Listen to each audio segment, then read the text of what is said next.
మూడవ అనుభవం ఏంటంటే దేవుని యొక్క మర్మము. స్తోత్రం చెప్పండి.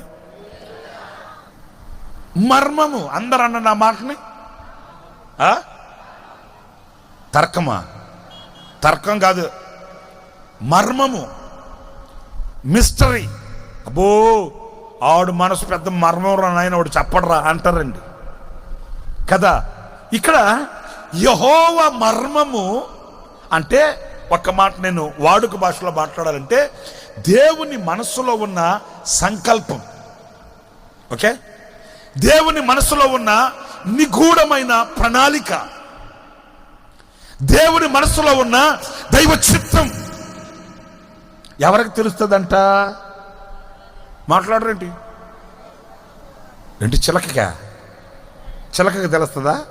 అందుకనేనేమో మనోళ్ళు వెళ్ళి చిలక నా బతికేంటో చెప్పని దాని దగ్గరికి వెళ్తారు. ఆ చిలక అంటది నా బతికే బాగాలేక ఈడి చేతులు దొరికాను రా బాచే, ఈడేమో కాటక్కూడు లోట సాంబారు పెట్టి చంపుతున్నాడు నన్ను, నా బతికే బాగాలేక ఈడి చేతులు దొరికి సస్తుంటే నా దగ్గరకు వచ్చి పెట్టాడు. నువ్వు పనికి మాలోడా మోనొక్కడ మొహం ఉండవా? మనకి తెలియక పాపం చిలక దగ్గర లేకపోతే అక్కడికి వెళ్ళి నా గీత చూడు, నా రాత చూడు. గీతల్లో రాతల్లో ఉంటుందండి భవిష్యత్తు. మాట్లాడరేంటి? మీరు ఏమనుకోనంటే మరోలా భావించాలంటే ఒక మాట చెబుతా, చెప్పనవద్దా? మరి చేతిలో ఉండే గీతలతోనే జీవితం జరిగే పని అయితే రెండు చేతులు లేనోడు సంగతి ఏంటి? మాట్లాడరండి.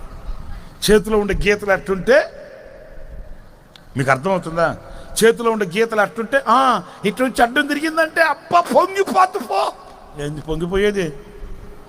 అదే ఇట్లా తిన్నగా వచ్చి ఇట్లా కూడా పైకి తిరిగిందంటే ఇక చూసుకో ఎప్పుడు నోట్లు కోట్లే.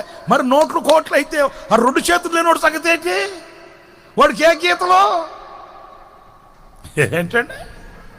అన్ని పిచ్చి మాటలను, అర్థం లేని జ్ఞానం లేని మాటలు. గీతల్లో రాత్రుల్లో ఏముండదు. దేవుని సన్నిధిలో భయభక్తులు కలిగిన వారమే అయితే దైవ చిత్తం మనకు ప్రత్యక్షపరచబడుతుంది. ఆ మర్మము మనకు ప్రత్యక్షపరచబడుతుంది.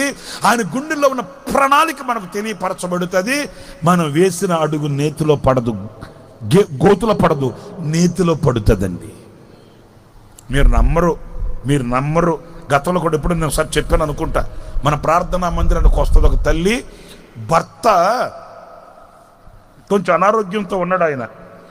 సరే కొంతకాలం అలా జరిగిందనుకోండి. ఒక రోజున ఆయన హాస్పిటల్లో ఉన్నాడు. నేను కూడా వెళ్ళి ప్రార్థన చేసి వచ్చా. మీకు ఒక ఆశ్చర్యమైన సంగతి చెప్తాను చూడండి. దేవుని ప్రణాళిక ఎలా తెలియపరుస్తాడని చెప్తాను, మీరు కంగు తింటారు. ఒక రోజున వేవేకున లేచాను, నా పనులు నేను చేసుకుంటుంటే 7:30 అప్పుడండి, 7:30కి నా ఫోన్ రింగ్ అవుతుంటే నేను లిఫ్ట్ చేస్తే ఎవరో కాదు, ఆ కాలనీలో ఉండే మన ప్రార్థనా మందిరికి వచ్చే సహోదరుడే, మన విశ్వాసి. ఫోన్ చేసి అన్నా మరి ఉదయాన్నే చెప్తున్నా, నన్ను ఏమనుకోవద్దు, పలానా సహోదరి మన చర్చికి వస్తుంది కదా, ఆ భర్త హాస్పిటల్లో ఉన్నాడు కదా, ఆరోగ్యం బాగాలేక అతను చనిపోయాడు, ప్రభు దగ్గరికి వెళ్ళిపోయాడు అన్నా అని చెప్పాడు. 7 గంటలకి 7:30. అయ్యో బాబో అవునా అన్నాను. ఎందుకన్నానంటే పెళ్లి కావాల్సిన పిల్లలు 2 ఉన్నారు పాపం. ఆ సహోదరి ఎలాంటిదంటే అంత ఇన్నోసెంట్ అండి, అంత అమాయకురాలు పాపం.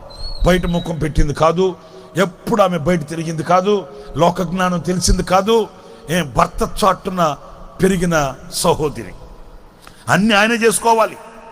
ఆమె ఎప్పుడు బజార్కి వెళ్ళింది కాదు. ఎంత ఇన్నోసెంట్ అంటే ప్రార్థన మందిరానికి వచ్చినా కూడా ఆమెకి ఇంటి దగ్గర బయలుదేరడం, మందిరానికి రావడం, ఆ భర్తతో పైకి వస్తుంది, భర్తతో కూడా వస్తుంది, కూర్చుంటుంది. అంత ఇన్నోసెంట్, అసలు ఆమెకి ఏమి తెలియదు, అంత భక్తి కలిగింది పాపం. నేను ఒక్కసారి కంగుతున్నా, అయ్యో ఇప్పుడు అతను చనిపోయాడు, ఈ పరిస్థితి ఏంటి, పెళ్ళిళ్ళు కావాల్సిన పిల్లలు 2 ఉన్నారు.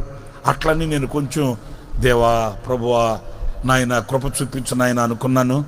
సరే జరగాల్సింది జరిగిపోయింది, చనిపోయాడు అతను. ఏం చేస్తాం, దేవుని చిత్తం, దేవుని ప్రణాళిక అనుకున్నాను. సరే వెంటనే మనం వెళ్ళకూడదు కదా. ఇప్పుడు 7:30కి ఫోన్ చేసి ఆయన చనిపోయాడని వెంటనే మనం వెళ్ళిపాడు కూర్చొని వెళ్ళకూడదు నిరీక్షణ లేని వారలారా అని అన్నాం అనుకో, అంతకు మించిన మూర్ఖత్వం ఇంకొకటి ఉండదు. ఎందుకంటే మనుషులను కదండి, ప్రేమ అనురాగాలు ఆప్యాయతలు పంచుకున్న వాళ్ళం, శరీరం రక్త మాంసాలు కలిగిన వాళ్ళం కదండి. మమకారం ప్రేమ ఆప్యాయత ఉంటుంది. వింటున్నారా? ఉండకుండా ఉండదు.